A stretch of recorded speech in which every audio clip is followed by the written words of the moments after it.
So hello everyone. So student, आज का जो सेशन है इसमें हम लोग बेसिकली डिस्कस करेंगे। काफ़ी स्टूडेंट के बीच क्वेरी होती है कि after MSc in extension and economics private job opportunities, कि अगर मैं एमएससी जो है अपना एमएससी एजी, एमएससी एग्रीकल्चर एक्सटेंशन में करूं या इकोनॉमिक्स में करूं या प्रेजेंट टाइम पे कर रहा हूं या कर चुका हूं, तो ऐसे ऐसे कौन से कॉरपोरेट सेक्टर है या प्राइवेट सेक्टर कौन से हैं, कौन कौन से एनजीओ हैं, या क्या आपको टीचिंग में, क्या आपको रिसर्च में अपॉर्चुनिटीज़ मिलने वाली है, इसी को मैं डिस्कस करूंगा आज के सेशन में। बेसिकली जो भी स्टूडेंट के डिमांड के अकॉर्डिंग ये वीडियो है, काफ़ी स्टूडेंट ने मुझसे रिक्वेस्ट किया, तो जो देखिए जो प्रेजेंट टाइम पे चल रहा है उसको मैंने इकट्ठा किया है, इन्फॉर्मेशन को कलेक्ट करके उसी को मैं बताऊंगा। बहुत ज़्यादा ऐसा नहीं कि जहाँ पे अप्रोच नहीं कर पाऊँ मैं बता दूँ कि आपको ये अपॉर्चुनिटी मिलेगी, तो इसी को मैं डिस्कस करूंगा। स्टार्ट करने से पहले इस वीडियो को जरूर आप शेयर करिएगा अगर आपका कोई बैचमेट है, जूनियर है या फ्रेंड है उस तक। तो बेसिकली देखा जाए, अगर आप अपना मास्टर एक्सटेंशन और इकोनॉमिक्स में कर रहे हैं, चाहे वो यूनिवर्सिटी से कर रहे हैं चाहे कॉलेज से कर रहे हैं, तो सबको गवर्नमेंट जॉब मिलना तो थोड़ा सा डिफिकल्ट। अगर आपको गवर्नमेंट जॉब के लिए जाना है तो आपके पास प्रिपरेशन के लिए समय होना चाहिए, या आप आगे फिर नेट और पीएचडी कर सकें। तो हर जो फैमिली है उसकी इकोनॉमिक कंडीशन डिफर होती है हर स्टूडेंट की, तो सबको गवर्नमेंट जॉब मिलना थोड़ा सा डिफिकल्ट है प्रेजेंट टाइम की जो सिचुएशन है, क्योंकि वैकेंसीज भी गवर्नमेंट ने बहुत मिनिमम कर दी। तो इसी को जैसे क्या आपको प्राइवेट सेक्टर में अपॉर्चुनिटीज मिल सकती है, चाहे एमएससी एक्सटेंशन हो चाहे इकोनॉमिक्स है। तो देखिए टीचिंग वाला जो सेक्टर है इसमें चाहे इकोनॉमिक्स में हो चाहे एक्सटेंशन में हो, तो आपको अपॉर्चुनिटीज मिल जाती है टीचिंग में।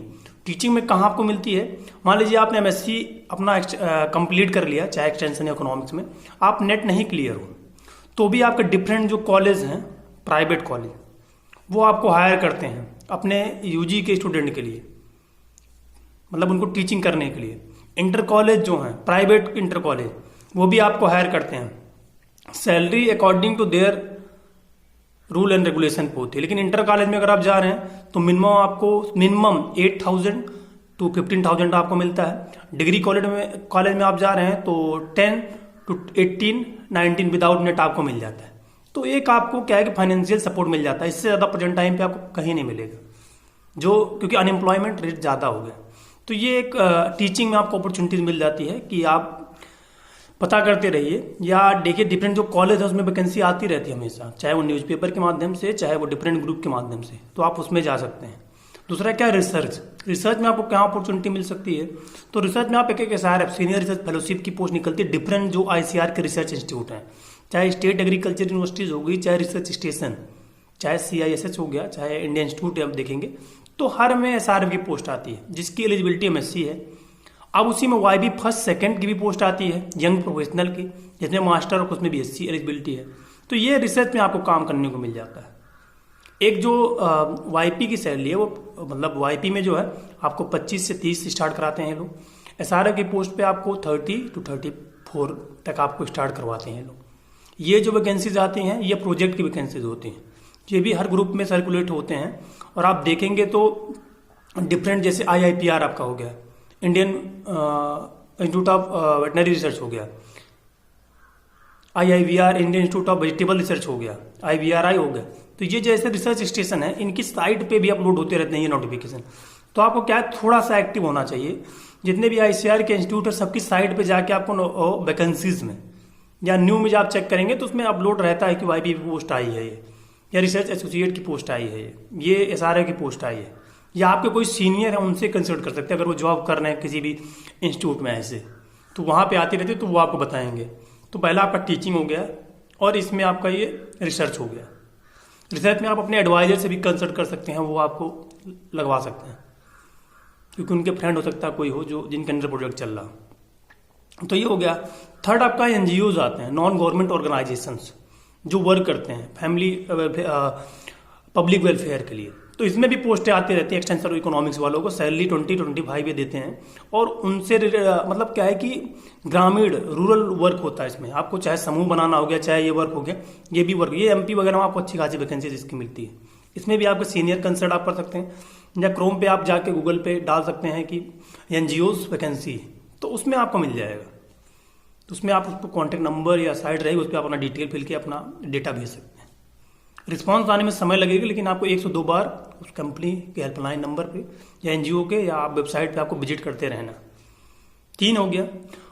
4th आपका हो गया, जैसे कि आप देखते हैं कि आपके यूनिवर्सिटीज में प्लेसमेंट आता है, सबसे ज़्यादा ये जो इम्पोर्टेंट होता है।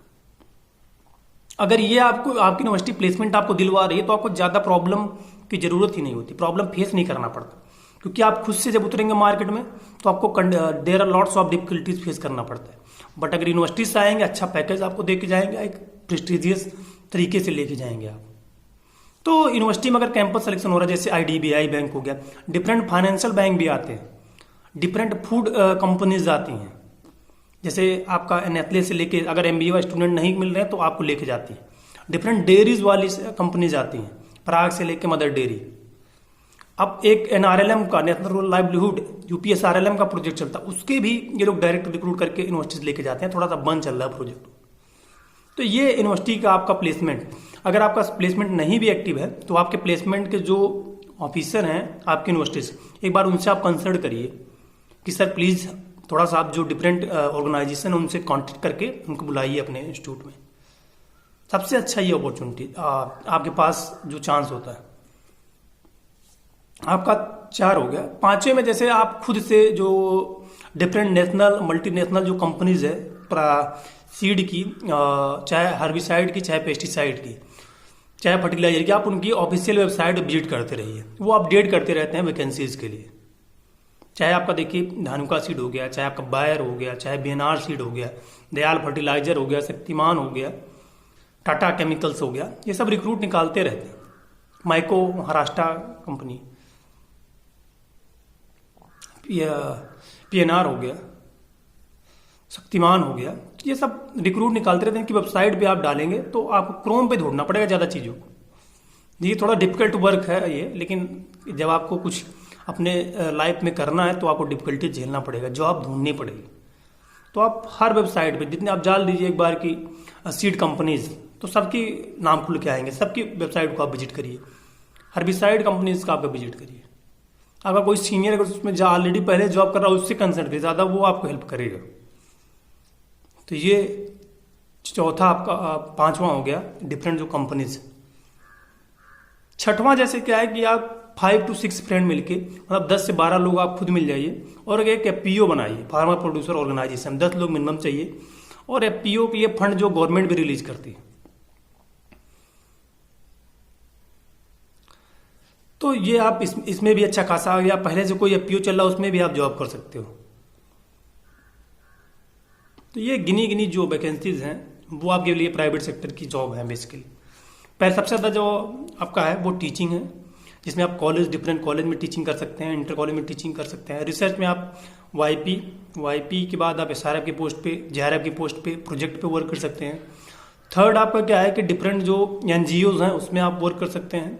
4th आपका है कि चाहे वो सीड कंपनी हो, चाहे हर्बिसाइड, चाहे पेस्टिसाइड, वो अगर प्लेसमेंट आपके कॉलेज से आके लेके जाती है तो आपको अच्छा अपॉर्चुनिटीज मिलता है। ये 4th है। 5th आपका क्या है कि डिफरेंट जो गवर्नमेंट के प्रोजेक्ट चल रहे हैं, जैसे NRLM, UPSRLM, जीविका प्रोजेक्ट, ये ऐसे ऐसे कुछ हर डिफरेंट स्टेट में चल रहे हैं, उसमें आपको जॉब करने को मिल सकता है। ये हो गया। उसके बाद क्या है कि डिफरेंट जैसे आप जो डेयरी सेक्टर की कंपनी है उसकी वेबसाइट को आप विजिट करिए। फिर जो एग्रीकल्चर एग्री प्रोसेस्ड फूड बनाते हैं उनकी वेबसाइट को आप विजिट करिए। FPOs के वेबसाइट को विजिट करिए आप। तो ऐसे आपको जॉब मिलेगी। तो ये डिफरेंट सेक्टर की जॉब एग्रीकल्चर में है। आपको थोड़ा सा डिफिकल्टी झेलना पड़ेगा, आपको वेबसाइट विजिट करनी पड़ेगी। आपके सीनियर पहले से कोई जॉब कर रहा है सेक्टर में तो आप उससे कंसल्ट कर सकते हो। अगर आपका तुरंत MSc के बाद जॉब करने का टारगेट है, देखिए अगर आपकी फैमिली की कंडीशन थोड़ा ठीक ठाक है, मतलब आप सर्वाइव कर सकते हैं 1 या 2 साल, तो किसी भी स्टेट से हैं आप 1 से 2 ईयर अपने करियर को दे दीजिए। मीन्स प्रिपरेशन कर लीजिए किसी भी कॉम्पिटिटिव एग्जाम की। तो ये है, आप चाहे तो आप अगर कुछ आपको करियर को थोड़ा सा और ग्रोथ करना तो आप टीचिंग को पकड़िए। क्या? क्योंकि वहाँ पर आप लिमिटेड आवर आपको देने होंगे, आप प्रिपरेशन भी कर सकते हैं। कम सैलरी हो सकता है आपको मिले, लेकिन एक अपॉर्चुनिटीज मिल सकती है। अगर आपको स्टडी करना है तो आगे, अगर स्टडी नहीं करना है तो आप कंपनीज को रिसर्च एंड डेवलपमेंट में पकड़िए। रिसर्च डेवलपमेंट में जैसे कि आपको ब्रीडर के रूप में रखते हैं एमएससी के बाद भी कुछ इंस्टीट्यूट, जैसे शक्तिमान आपका, दयाल आपका हो गया, बीएनआर हो गया, धानुका हो गया, तो थोड़ा सा इसमें भी आपका सीनियर अगर आपको पहले से कंसल्ट कर देगा, एक रिकमेंड कर देगा तो जल्दी आपका हो जाएगा। बायर हो गया, रिसर्च डेवलपमेंट आपका ग्रोथ बहुत अच्छी खासी होती। तो ये चीज़ें हैं। अगर आपको कोई डाउट होगा तो कमेंट में राइट डाउन करिएगा। वीडियो को अपने फ्रेंड तक जरूर शेयर करिएगा। इन्फॉर्मेशन कैसी लगी आप जरूर बताइएगा। जो भी पॉइंट थे मैंने डिस्कस किया है, आई होप आपके लिए हेल्पफुल होगा। Thank you for listening.